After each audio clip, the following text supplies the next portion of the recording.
इतने गीले हैं कि कभी आप उनके दरवाजे से चुपचाप नहीं निकल सकते। आप निकलेंगे तो अपनी तरफ से टोक देंगे, राम राम जी, कहाँ जा रहे हैं, क्या है, अरे बैठिए चाय पी के जाए, नहीं चाय पी के नहीं, चाय पी के जाओ, जबरदस्त चाय पी।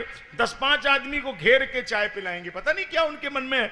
2-4 आदमी को बिना कारण के भी छेड़ देंगे, बिठाएंगे, पानी पिलाएंगे, दूध पिलाएंगे, राम राम करेंगे, उनका हाल चाल पूछेंगे। वो बड़े रसीले हैं, लोगों को जोड़ के रखते हैं। अच्छा, वो कोई बड़े आदमी नहीं है, चाय की पत्ती मांग के आती है, कभी कभी दूध उधार आता है कहीं, लेकिन फिर भी लोगों को खिलाना पिलाना उनका दिल अच्छा, लोगों से जुड़ना उनकी आदत है। 1-2 लोग ऐसे भी यहाँ बैठे होंगे, यहाँ तो नहीं बैठे लग रहे, फिर भी शायद कोई बैठे हो कि उनकी चाय की पत्ती 6 महीने के बाद कूड़ेदान में फेंकी गई, लेकिन मजाल कोई दरवाजे चढ़ गए। वो इतने रूखे ही हैं कि भगवान ही मालिक ऐसा।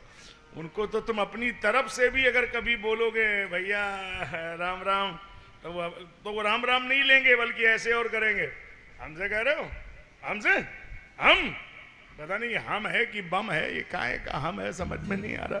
अरे हम तुम क्या कितने महारथी इस जग में आए चले गए, जो जाने को तैयार न थे पछता पछता कर चले गए। वो सहस बाहु 10 बदन आदि नृप बचे न काल बलीते, हम कर धन धाम समारे अंत चले सब रीते। बड़े बड़े रावण बाणासुर नहीं रहे तो आप भी नहीं रहोगे प्यारे। इसलिए जीवन में अगर कुछ रहेगा तो एक ही बात रहेगा कि जो तुम करके जा रहे हो वही लोगों के याद में रहेगा। किसी को याद नहीं है कि कौन कितनी बड़ी बिल्डिंग छोड़ के गया है, लेकिन ये सबको याद है कि एक दिन वो उसने सड़क पे खड़े होकर हमारी मदद की थी, एक दिन उसने हमको घर में भोजन कराया था, हमारे बच्चे भूखे थे तो उसने बच्चों को टिफिन दिया था। ये सब याद रखेंगे। काम तो छोटा सा है, लेकिन आपका दिल कितना अच्छा है ये देखना पड़ेगा ना। तो जीवन का मतलब प्रेम की स्थापना हो, और यही भगवान का स्वरूप है। भगवान गीले हैं, वो सब में प्रेम रखना चाहते हैं। आओ एक बार इस श्लोक को हम बोल लें, वाणी आपकी पवित्र हो जाए, मैं भी कुछ बोल दूं। बोलिए मेरे साथ इस श्लोक को, ठीक है।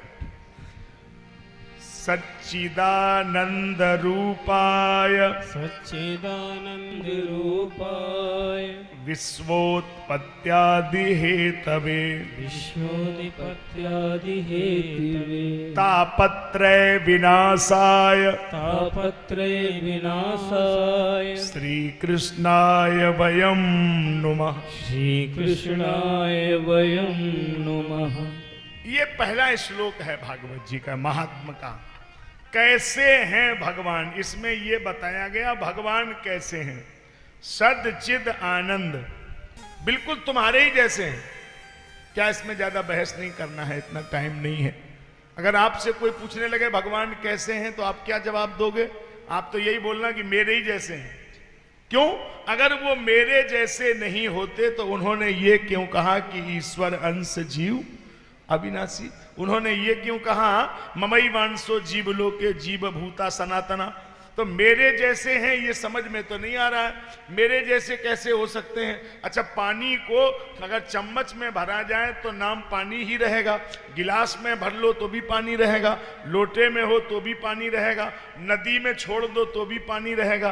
क्वांटिटी में अंतर होगा लेकिन क्वालिटी तो पानी की मानी जाएगी ना, इसीलिए अस्तित्व तो पानी का ही रहेगा। तो जैसे बिजली में जो बिजली का तार है वो 0 वाट के बल्ब में लगता है, वो भी बिजली ही है, और जो 1000 वाट की हाइड्रोजन को जलाता है वो भी बिजली है। भले ही वायर कमजोर हो पतला हो लेकिन बिजली तो बिजली है ना।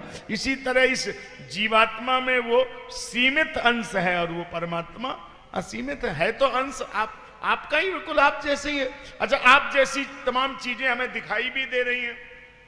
जैसे आइए विचार कर लो, सद चिद आनंद, सदा रहना, ज्ञान में रहना, आनंद में रहना, ये भगवान की स्थिति और आपकी परिस्थिति है। भगवान सदा रहता है और आप सदा रहना चाहते हैं। जैसे पूरे पंडाल में जो भी मेरे सामने लोग बैठे हैं जिनको मैं देख पा रहा हूं, इनमें एक भी आदमी ऐसा नहीं है जो 2 चीजें चाहता हो। कोई भी झूठ भले ही बोल दे, भगवान के सामने झूठ बोलना भी नहीं।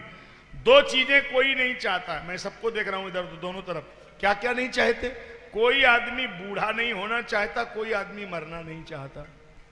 ये दो फाइनल बात बता रहा हूं।